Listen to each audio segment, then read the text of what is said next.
زیغم صاحب، افغان طالبان کی بھارت نوازی پہ نظر ڈالیں. ماضی میں سیکولر اور قوم پرست جو افغان رہے وہ کانگریس نواز رہے تو طالبان سیدھا ہی ہندتوا یا کہا جائے کہ بی جے پی کی گود میں جا کے بیٹھ کے ہیں. اگر وہ پاکستان کے سامنے نہ اس طرح کھڑے ہو سکے، مطلب جس طرح کا جھگڑا چاہ رہے ہیں وہ پاکستان نہیں چاہتا ہے، تو یہ جو طالبان ہیں جہاں پہ عقل، فہم، شعور، دانش کچھ دکھائی نہیں ہمیں دے رہا ہے، جس طریقے سے وہ بیہیو کر رہے ہیں، جس طرح کہہ دیا کہ ہمارا ٹارگٹ ہے یہ طالبان جو پاکستان پر اٹیک کر رہے ہیں، ٹی ٹی پی، یہ کیا کر لیں گے؟ کیا کرنا چاہ رہے ہیں؟ ایک تو بات ہے کہ طالبان کے پاس اس وقت افغان ریاست ہے. جب افغان ریاست ہے تو وہ افغان ریاست کی طرح ہی بیہیو کر رہے ہیں. تو وہی کچھ کر رہے ہیں جو افغان ریاست 1947 سے کر رہی ہے. 1948 میں ہی افغانستان پاکستان کے خلاف 2 بغاوتوں کی مدد شروع کر چکا تھا.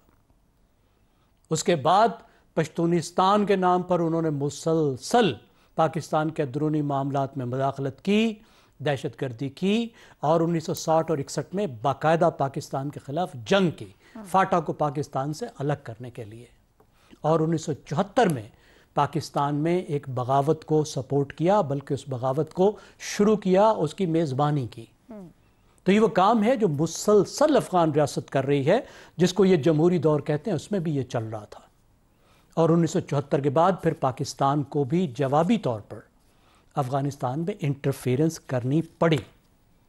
تو ابھی آپ دیکھ رہے ہیں جو ان کا سب سے بڑا شکوہ تھا، وہ کہتے تھے افغانستان میں پاکستان مداخلت کرتا ہے، پاکستان مداخلت کرتا ہے. گزشتہ 4 سال میں پاکستان نے کوئی مداخلت نہیں کی. لیکن جس طرح 1947 سے 1974 تک پاکستان نے کوئی مداخلت نہیں کی تھی، لیکن افغانستان مسلسل پراکسی وارز کر رہا تھا. تو اس 4 سال میں بھی ہم نے دیکھا جب پاکستان ہینڈز آف تھا، کوئی مداخلت نہیں کر رہا تھا افغانستان میں، تو افغانستان پاکستان کے خلاف پراکسی جنگ کر رہا تھا. اور یہ جنگ پچھلی جنگوں سے، پچھلی حکومتوں سے بہت زیادہ اہم کانہ تھی، کیونکہ جو پچھلی حکومتیں تھیں ان کے پیچھے کوئی نہ کوئی سپر پاور کھڑی تھی. وہ کوئی بہتر طور پہ ریاستیں رکھتی تھیں، باقاعدہ فوجیں رکھتی تھیں، وہ دہشت گرد گروہ نہیں تھے. تو ان کا خیال تھا کہ وہ آبجیکٹیوز جو سردار داؤد روس کے ساتھ حاصل نہیں کر سکا، جو اشرف غنی امریکہ کے ساتھ حاصل نہیں کر سکا، یہ کلے کلے جا کے حاصل کر لیں گے، یا مودی کے دربار میں جا کر وہ لمبے آبجیکٹیو حاصل کر لیں گے. پہلے فاٹا کو پاکستان سے توڑیں گے، یہاں پہ اپنی پراکسی بٹھائیں گے، پاکستان سے بھتے وصول کریں گے، پھر یہ اٹک تک پہنچیں گے. جس اہم کانہ دنیا میں رہنے لگ گئے تھے، کیونکہ جس طریقے سے انہیں افغانستان پہ قبضہ مل گیا، تو اس میں ان کو ایک عجیب قسم کا ایک ایروگنس آ گیا. اور جو کچھ پاکستان میں ہو رہا تھا، میں تو بار بار 3 سال سے کہہ رہا ہوں کہ یہ خالی ٹی ٹی پی کی پاکستان سے لڑائی نہیں ہے، یہ ٹی ٹی اے کی افغانستان کی پراکسی وار ہے. اور بہترین ایکسپرٹ، سیکورٹی ایکسپرٹ ہمیں سالہ سال سے بتا رہے ہیں کہ ٹی ٹی اے اور ٹی ٹی پی میں فرق نہیں ہے، یہ ایک تنظیم کا حصہ ہے. نظریاتی طور پہ انہوں نے بیعت کی ہوئی ہے. صحیح. اور جو سنی اسلام، دیوبندی اسلام، جہادی اسلام کی بنیاد سے واقف ہے، اسے پتہ ہوتا ہے کہ بیعت کا کیا مطلب ہے، امیر کے حکم کا کیا مطلب ہے. طالبان کے امیر صاحب ایک انگلی ہلا کر ٹی ٹی پی کو دہشت گردی سے روک سکتے ہیں. میں کہہ رہا ہوں جن کا میں نے اشارہ کیا ان میں سے کسی سے پوچھ لیجئے جو اس جورسپروڈنس کو سمجھتے ہیں، اس کنسپٹ کو سمجھتے ہیں، امارت کے اور امیر کے اور بیعت کے. تو یہ جنگ ان کی جنگ تھی جس کو ہم وش اوے کرنے کی کوشش کر رہے تھے. کچھ اوائڈ کر رہے تھے ہم برادر پہ، کچھ انٹرنل مسئلوں سے اور 2 فرنٹ سے بچنے کے لیے. لیکن بھائی 2 فرنٹ سے بچتے بچتے اگر دوسرا فرنٹ پہلے فرنٹ سے زیادہ خوفناک ہو جائے، پہلے فرنٹ سے تو ہم نے نمٹ لیا، اور یہ جو چھوٹا فرنٹ ہے یہ آ کے ہمیں ذبح کر رہا ہے، اتنا تو ہمارا نقصان تمام جتنی بھارتی تمام جنگوں میں ہمارا نقصان نہیں ہوا تھا اتنا وہ کر رہا ہے. ہمارے فوجیوں کو ہمیں آ کر ہمارے گھروں میں مار رہا ہے. تو پھر ہم کیا کریں گے؟ پھر ہم وہی کریں گے جو ہم نے کیا ہے زیغم صاحب، اور یہی ہونا. مجھے آخری بات ایک کرنے دیجئے، آخری بات کرنے دیجئے. دیکھیں ان کی جو مہارت ہے، صلاحیت ہے، وہ دہشت گردی کی جنگ میں تھی جو 4 سال سے کر رہے تھے۔ ہماری مہارت روایتی جنگ میں ہے، تو ہمیں ایک دفعہ تو روایتی جنگ دکھانی تھی نا۔ بالکل صحیح۔ اور یہ لڑائی اپنی زمین پر لڑنے کی بجائے ان کی زمین پر لے جانی تھی، اور ڈیٹرنس کریٹ کرنا تھا، اور ان کو بتانا تھا کہ اب لڑائی ہماری زمین پر نہیں، تمہاری زمین پر لڑی جائے گی۔ افتخار صاحب، افغان طالبان کے اگر حملے کی ٹائمنگ کی بات کی جائے، افغان وزیر خارجہ کر رہے ہیں، وہ سرزمین پر موجود ہیں اور یہاں پر یہ کام شروع کر دیا جاتا ہے، بھارت کی شہ پر یہ فرنٹ کھولنے کا فیصلہ کیا گیا، کیسا ہے یہ فیصلہ، کیوں کیا گیا یہ فیصلہ؟ زیغم صاحب نے آپ کو بتایا کہ یہ 1948 سے ہی معاملہ چلے آ رہا ہے، وہ اس ریاست کو تسلیم ہی نہیں کرتے، وہ اس باؤنڈری کو ہی تسلیم نہیں کرتے، وہ اس بارڈر کو ہی تسلیم نہیں کرتے، خواہ کوئی بھی وہاں پہ حکمران آیا ہو۔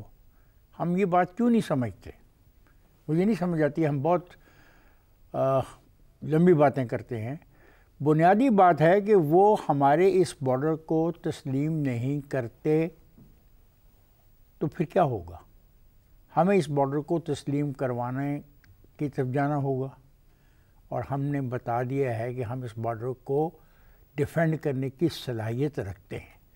ہمیں جو یہ سنایا جاتا ہے نا کہ انہوں نے امریکیوں کو شکست دے دی، انہوں نے روسیوں کو شکست دے دی، انہوں نے نیٹو فورسز کو شکست دے دی، یہ کہانیاں سنانے والے لوگوں کو شاید ایک بات کا احساس نہیں ہو رہا کہ انہوں نے کبھی کوئی سنجیدہ جنگ لڑی نہیں، اور ہمارے ساتھ وہ جو حرکت کر رہے ہیں، اور زیغم بالکل صحیح کہہ رہے تھے کہ اتنا نقصان تو ہمارا ہندوستان کے ساتھ جنگوں میں نہیں ہوا جتنا نقصان ہم پچھلے 2-3 سال میں اس بارڈر کے اوپر برداشت کر سکتے ہیں، انسانی جانوں کے نقصان میں، فوجیوں کے نقصان میں۔ تو اب ہمیں بتانا ہی تھا ان کو کہ ہم کون ہیں۔ ہم ایک آزاد ملک کے رہنے والے ہیں اور اپنے بارڈروں کے تحفظ کے لیے تیار ہیں، اور اس کی جو وائلیشن کرے گا پھر اس کا پیچھا کرتے ہوئے اگر کابل اور قندھار تک جانا پڑے تو ہم جائیں گے، اور ہم نے آج جا کے دکھایا ہے۔ اور اگر ان کا خیال ہے، ایک دوست کا خیال ہے کہ 2 فرنٹس کے اوپر نہیں جنگ لڑی جا سکتی، ہاں مشکل ہے، سوچنا چاہیے، قابل توجہ ہے یہ سوچ بھی، لیکن جو نقصان یہاں ہمیں مل رہا ہے تو کیا ہم ان کو اٹک تک آنے دیں کہ ہمارا ایک بارڈر بچا رہے اور دوسرے بارڈر میں اگر وہ اٹک تک آنا چاہے تو ہم ان کو آنے دیں؟ ایسا نہیں ہوگا۔ اور یاد رکھیں کہ سوات میں جس طریقے سے پاکستان کی افواج نے ان کو شکست دی تھی، اس وقت بھی دوسرا بارڈر موجود تھا، اور یہ خدشہ تھا موجود کہ دوسرے بارڈر کو بھی یہ شروع کر سکتے ہیں وہاں سے کوئی شرارت۔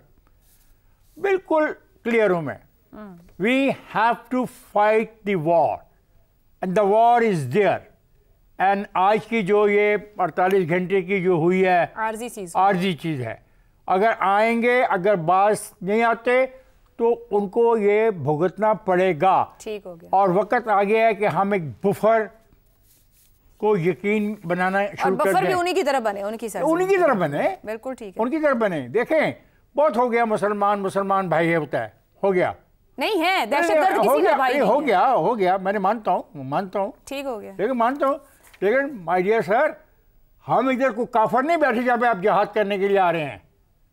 یہ جو ہمارے انسانوں کو آپ ذبح کر رہے ہیں، جن نوجوانوں کو روز شہید کر رہے ہیں، وہ کافر نہیں ہیں، وہ آپ سے بہتر مسلمان ہیں۔ تو برائے مہربانی اس کہانی کو کریں بند، اور تیاری کریں، اگر آپ نے اپنے روایتی ہتھ کنڈے ختم نہ کیے تو پھر تیار رہیں کہ آپ کو بچانا ٹھیک ہو گیا اپنے آپ کے لیے بہت مشکل ہو جائے گا۔ رضا رومی صاحب، 2 معاملات، جب افغان کے وزیر خارجہ انڈیا میں تھے تو وہاں بیٹھ کے وہ کشمیر کو بھارت کا حصہ کہہ رہے ہیں، یہ پلانڈ تھا، یہ بھارتی لغزش تھی، سوچی سمجھی سازش کہیں گے۔ دوسری بات کہ وہاں بیٹھ کر جس طریقے سے بات کی جا رہی، دیوبند کا دورہ کیا جا رہا ہے، یہ ڈوول ڈاکٹرائن واپس کھڑی ہے۔ اس پوری صورتحال میں اب آپ کو طالبان رجیم کہاں دکھتی ہے؟ کیا خارج کے بچاؤ کی جنگ ہے، بھارتی ایجنڈے کی تکمیل ہے؟ عائشہ، یہ بالکل ایک کلیئر اور واضح ایجنڈا ہے افغان طالبان کا، کہ پاکستان کے ساتھ چونکہ اب ان کی باقاعدہ جسے کہنا چاہیے جو پچھلے چند دنوں میں ہوا، اور اس سے پہلے انہوں نے یہی دیکھا کہ